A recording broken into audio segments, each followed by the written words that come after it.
I'm Sammy and I study math. I'm Aleko and I study law and communication. I'm Ashley and I study dance. So the classes I have are both pre-recorded lectures, interactive lectures and workshops. So the pre-recorded lectures are all of the content for that week, and then we have our 1 hour interactive lecture so that you still get that time to talk to your lecturer and ask them any questions you have about that content. And then I have a 2 hour workshop where we just have a worksheet full of questions all about the content for that week that you just work through either with your tutor or by yourself in small groups, and then come back together and see how everyone's going. I have lectures and tutorials as well as studios, workshops and practical sessions. So the practical sessions, you'll have a choreographer come in and they'll teach you a class. Workshops are mainly based on you creating your own choreography and exploring movement. And then studios are usually when you work with other disciplines to create projects. I have lectures and tutorials. The lectures are usually a bigger group of people. At the moment they're recorded. And then I have tutorials, which are usually a smaller group of people, and that's where we really get to know the content and practice the content that is taught from the lectures.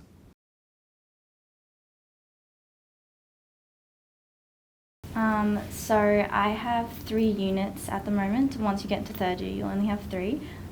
You'll have a dance unit, a big project unit, which is worth 2 units, and then my minor. So from Mondays until 12 are dedicated to my minor, all my classes there. And then Tuesdays and Thursdays, I have my interdisciplinary unit and my dance unit, and those also finish before 12. Except Wednesdays and Fridays are usually dedicated to working on my big interdisciplinary unit. And then in the afternoons, I do some teaching and have my usual dance classes. I am studying 3 units this semester. My usual week is on a Monday I do my lectures in the mornings, and then Tuesdays and Thursdays I do my tutorials in the afternoons. I like to have like the afternoon or morning off, and then the rest of the days that I'm not at uni, I'm usually at work. So for me, I spend Monday watching all of my lecture videos, and some of my interactive lectures are also on a Monday, so I do like to go into campus still on a Monday and go to the library or just somewhere to focus. But then I have all of my workshops on Tuesday and Wednesday, so I have workshops from 9 till 1 on a Tuesday and until 2 o'clock on a Wednesday. And then on Thursday, that's my day off, so often that will be spent doing uni work or other extracurriculars that I have on. But then Friday is my dedicated day for work. Well, I can say that they're all real-world assessment types. For example, I just finished a funding proposal to Screen Queensland because I'm an entertainment major, and they're all real-world tasks. I also, in my law degree, I just finished a policy submission to a parliamentary committee. So for me, I have, apart from the end of semester exams, which are basically for all of the math subjects, I have workbooks or problem solving tasks, and they're basically the same thing, where it'll be around 3 questions and you'll have a week or 2 just to work through and complete them. And that'll just be all about the content from the past few weeks or so. But then I also have some projects that are in groups, and that is where the real world application more comes in, where we're solving problems with what we have learned. I have a lot of reflections. I also do some analysis of dances and styles, do some big projects, and we have to install them or perform them, a lot of choreographic techniques that we have to show as well. So I guess one big one for me was that now it's in semesters course we have the 1 week in the middle for the mid-semester break, but essentially you're going from week 1 to 13, and that's all of your content, and then of course you have your exams, but you only have 2 of them in a year, whereas at school of course we have our 4 terms, and often you will start learning content at the beginning of term, and then the next term it'll be going on to something different. So that's definitely different. The other thing would definitely be the independence of it, which comes twofold. On the one hand, like I was talking about earlier, it's awesome because you know yourself best and you can make sure that you can either go into uni or stay at home, or just whatever is going to be best for you on that day. However, there is the other side of it where no one's taking a role, or in a few workshops they might if it requires attendance, but most of the time they don't, and particularly for lectures it is your responsibility to make sure that you keep on top of your work, because no one's going to be there constantly telling you, you have this, you have this, and so that personal accountability and organisation really comes into play. I completely agree. Taking initiative is so important. In high school, you've got your high school teacher there saying, you've got this due today, and if you don't have it in, you're going to get a detention. There's none of that in university. If you don't hand it in, it's your problem. That's just the way it is. So taking initiative is vital. If you get told when your assessment's due, put it in your diary straight away. It's your responsibility to get that in, to get the marks. Yeah, I agree, yes. Yes. Also, with my degree, I don't have exams, so that was very, very different from high school, having like exams every term to having like none and just assessment that you have to do on your own kind of thing, with the help that's here obviously still, but yeah. I guess there's this big myth that when you get to uni you're not going to have any support, but that is a myth. There's a lot of support. You just have to reach out and go find, well, you can go find it. The first thing is I can say, go speak to your tutors if you have an issue. They're more than happy to help. And there are also faculty run and sometimes student society run programs. For example, there's the LLB Help Me program, which is a peer program that helps students with their legal and academic skills. So definitely if you have any issues, go do that. So with the Oodgeroo unit, which is for Aboriginal and Torres Strait Islander students, they run a free tutoring program called Keystones of Success, and I have a lot of friends that do that, and they love it. They've been doing it for years and say it's so helpful with their assessments. Just like Aleko said, there's actually so many programs in place at uni. It's just about you taking that initiative to go and find and actually go to those for support. And so for help with STEM subjects, you can go to something called Stimulate, and that's open to all students across all the faculties. That just if you are struggling with anything or need some help with some assessment, it's older students helping you out and stepping you through steps where you can achieve what you're trying to understand. But there's also a lot of career support and, for example, programs that will help you write a resume and all of that sort of stuff. So there's heaps. So recently I just finished a big project where we have to work with students from different disciplines to create this big exhibition-like show. And it's all student run, no tutors or lecturers are involved at all. So there's all the director roles, artistic directors, management, social media, everything. Everyone has a role that they have to do to try and make it happen and make it work.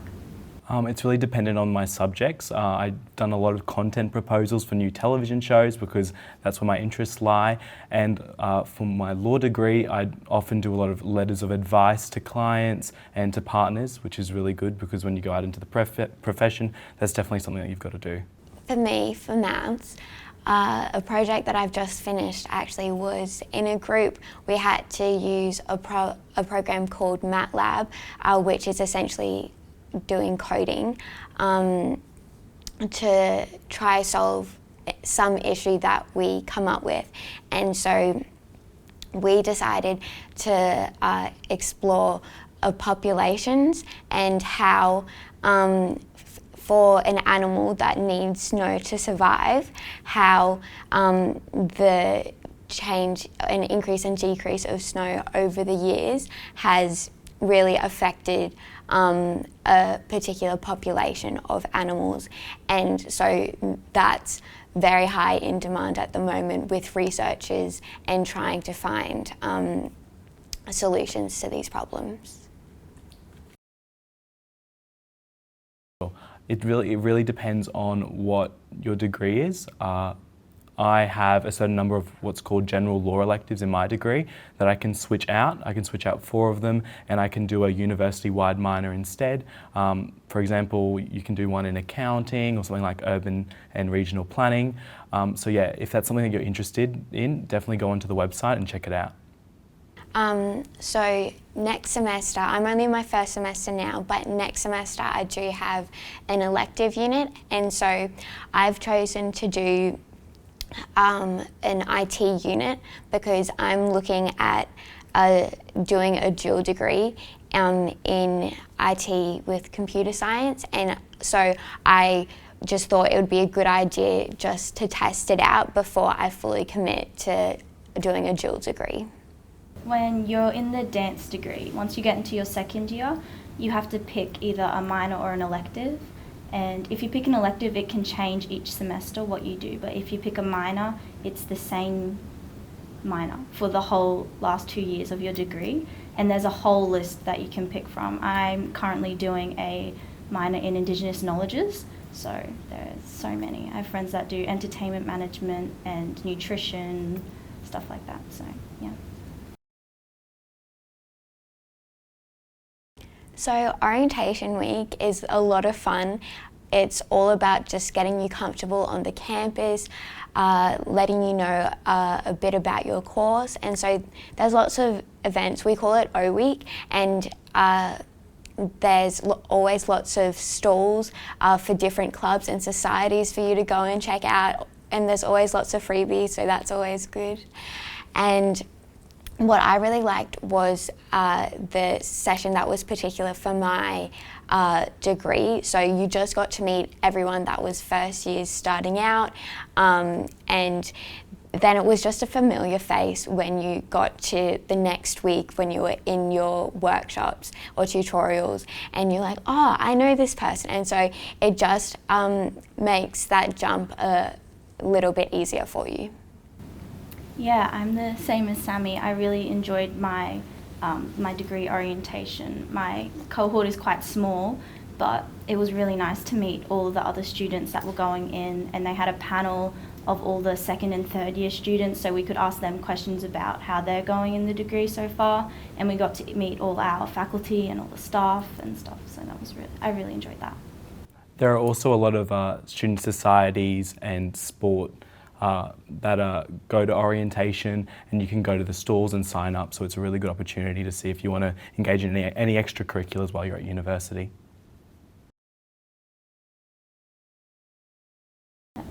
So I found it quite easy because of that orientation at the first part, and then going into my degree, it was so small, so it was easier to meet people and to know everyone in it.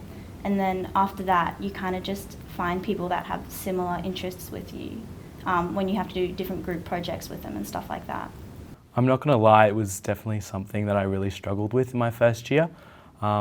I came from a school where I knew a lot of people, and then I came to university where I didn't really know anyone, didn't have any friends doing my degree. But the only thing that I can say to that is just reach out to people. If you're going to a tutorial and you find someone that you're sitting next to, turn around and say hi to them, because most of the time they don't know anyone either, and they're more than happy to talk, and maybe you'll get a friendship out of it. I know I have. I think it's definitely a jump from high school to uni when you don't know anyone. And yes, I suppose if you didn't try, you could just come to uni, do your classes, go straight home, and you would never meet anyone. But if from just a little bit of effort from you, you'll meet so many amazing people. Like Aleko said, just turning around, saying hi to the person next to you. These days we barely do that anymore, but it's something that is, you can learn so much about a person in a 5-minute conversation, and you could even make their day, because maybe, or it was most likely be that they're also quite nervous about it. And also clubs and societies, that way you already have a common interest and something to talk about. So I know I've definitely made lots of friends that way. So yeah, it's definitely possible. Yeah, sure. QUT has a wide range of extracurricular activities that students can engage in. I recently tried social netball with a group of my friends. I have to say I'm probably the worst netballer ever. I don't know if I'll be trying again next year, but I had a lot of fun, met a lot of people. So yeah, definitely there's a lot of extracurriculars. Go to O Week and you'll find out all about it. I know people that are in the cheer and dance society here, and that they go to uni games and they do all these competitions, and they go to Melbourne, I think, every 2 years to go and compete. It's just a lot of dancing, honestly. So actually, I was the same as Aleko. I played social netball and I had never played it before, and neither had the rest of my team. So it was interesting to say the least. We only won 1 game, but that's okay because it was lots of fun. Us too. Yeah, like it was atrocious, but it's all about just the teamwork and spending time with your friends. So no, it was lots of fun. But I also play hockey, and so I've been playing that since I was 8. But I came over to QUT this year to play for them, and so that's for sport. But then I'm also part of the Maths Society, which, yes, I know it sounds so nerdy, but it's actually such a good time, and you don't even need to do a maths degree to be in it. It's just for anyone. There are lots of board game nights. They're weekly, and so always a good chance to catch up with everyone, and they'll just be in an afternoon/evening, so often you'll still be around campus and you'll think, oh yeah, that's on, so then you'll just stick around, spend time with some friends.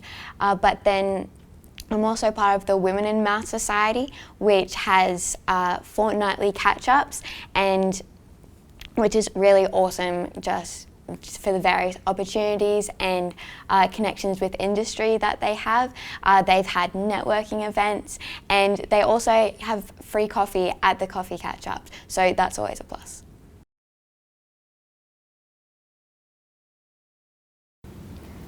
So I study at the Kelvin Grove campus, and I'm usually in the creative industries precinct, which is like on the other side of the campus, and it's like hidden because you have to go from like the main campus down the hill through the village into that part.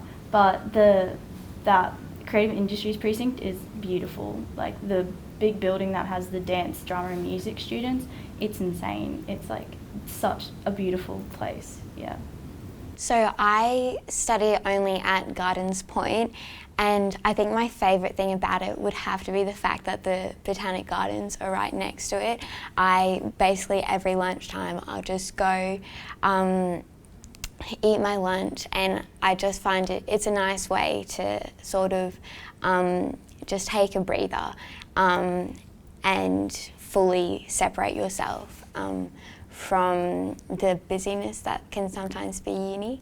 But I also love that it's literally in the CBD, and so it's so close to so many things, whether that you have a meeting in the city or you just want to, you can go do some shopping. South Bank's right over the river, and public transport to the CBD is of course amazing, so that has not been an issue for me at all. I study at both campuses, both Gardens Point and Kelvin Grove. Each of them have their own little distinct vibes, good vibes, but they have their own distinct vibe and culture, which is really nice. Both campuses are interconnected by the QUT shuttle bus, which is really handy. It's free of charge for students. They're both conveniently located. Kelvin Grove is really close to the Kelvin Grove village, which is really nice, and as Sammy was saying, Gardens Point is in the heart of the CBD, which is really handy if you ever need to duck out and get a last minute Christmas present for your mum because you haven't bought her anything. Not that I have any experience doing that, but yes.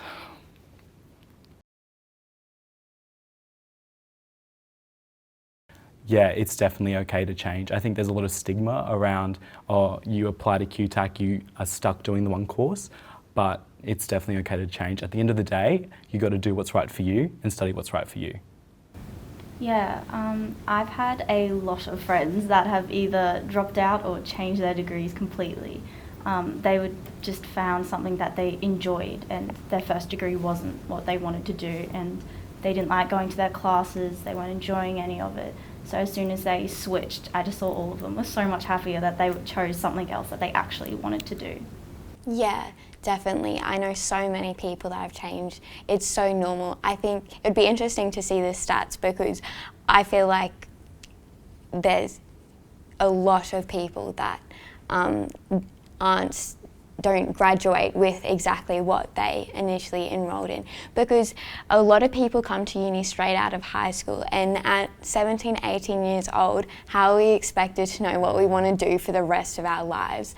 And so again, with the degree, you don't really know what it's going to be like until you actually start it and get into it.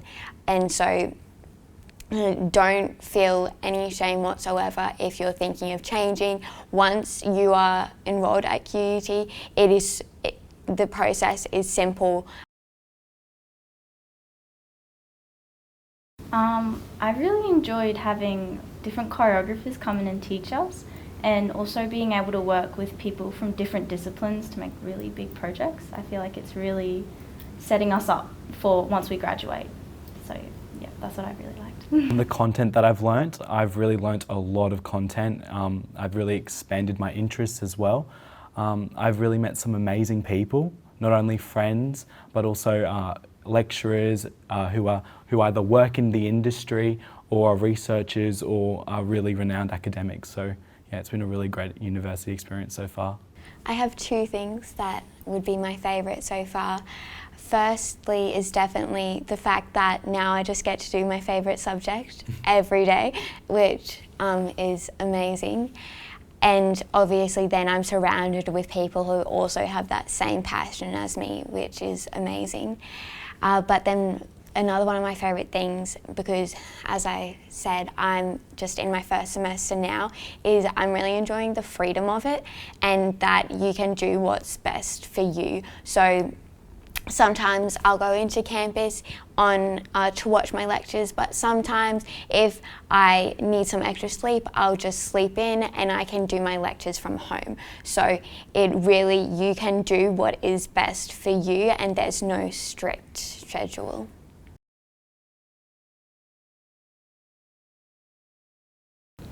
Probably the independence part was the most difficult, coming from school where it's like you have to do this, you have to do that, to uni where it's like you can do that. There you go. Your choice. I found it challenging to timetable everything because of course even though you have your set times for your workshops and your lectures most likely, but then I didn't really take into consideration the fact, oh, I need to be doing this amount of work outside of class as well. And I think I did realise pretty quickly the importance of that, but I definitely found it a bit challenging because usually with school you're there from 9 to 3, and so of course you have your homework outside of that, but you'll have maybe 4 lessons a week for a particular subject, whereas for uni it'll just be probably 2 times a week you'll have set things. But it's really important to stay on top of all of that. Yeah, I've already discussed this a little bit, but I really had issues meeting new people, making friends. I went from high school where you see your friends pretty much every day. You're in English, sit next to your friends 3 times a week, you see them all the time, to university where you meet someone the first week and then that person may not show up ever again. They may drop out of the unit, they may just not like to come to university. So then you're stuck meeting new people. That's why it's so vital to just reach out to people and just say hi. I cannot tell you how important it is, because I'm a person that thrives on being social. So yeah, you need to just try to make friends. Yeah, so I definitely think reaching out to people is really important, but I'm someone that is usually more introverted, and so I definitely found it challenging because I had been at my other school for 8 years, and so I was so comfortable with the people I was around, and so it was definitely, I think the first week I barely spoke to anyone, but then gradually, as everyone else sort of started talking and making friends with each other, I slowly realised that these people are really awesome, and especially since they have the same passions as I do.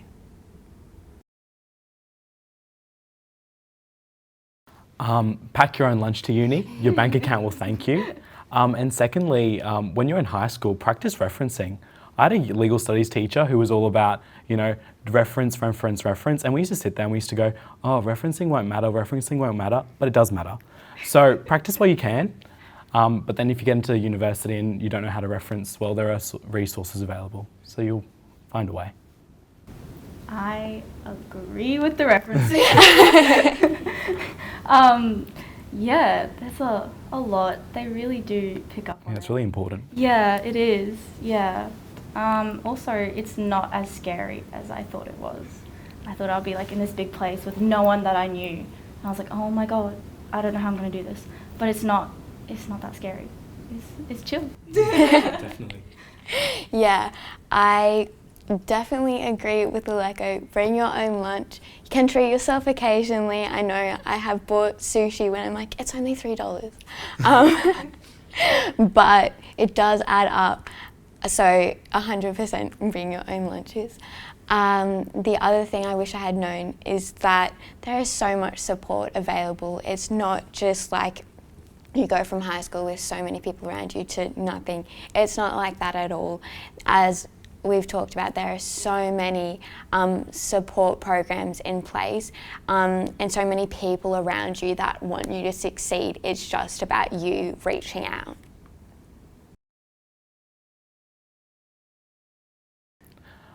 When I graduate, I hope to go practice in entertainment law, but we'll see where life takes me. What I love about what I study is that it's a double degree, so it doubles the opportunities. I can either go practice in the legal profession or I can go do something a little bit more creative.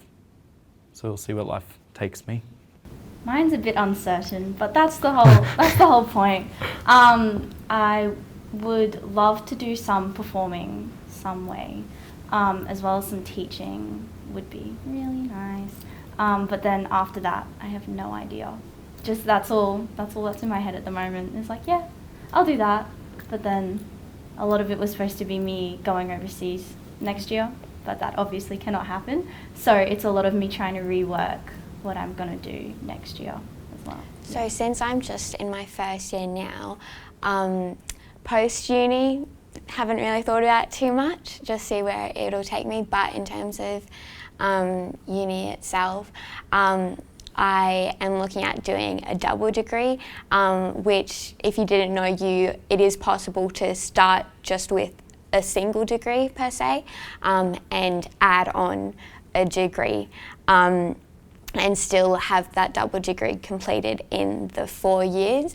I'm not sure exactly when the cutoff, when you would have to decide that, but at least after your first year, you can definitely still add something on. And because for me, I'm interested in computer science, but I had never done any coding or anything at school, so I didn't want to just completely jump in without knowing anything about it. I knew that it was heavily connected to maths, but I wanted the year to explore further. So maybe that'll happen. But then depending on the situation of the world in a couple of years, I would love to do an exchange, but of course that is all dependent on how we're going. But I'd love to do an exchange to Italy because I've been doing Italian for a while now and I've never been there, so I think it would be awesome to do that. But yeah, other than that, I'll just see where it takes me.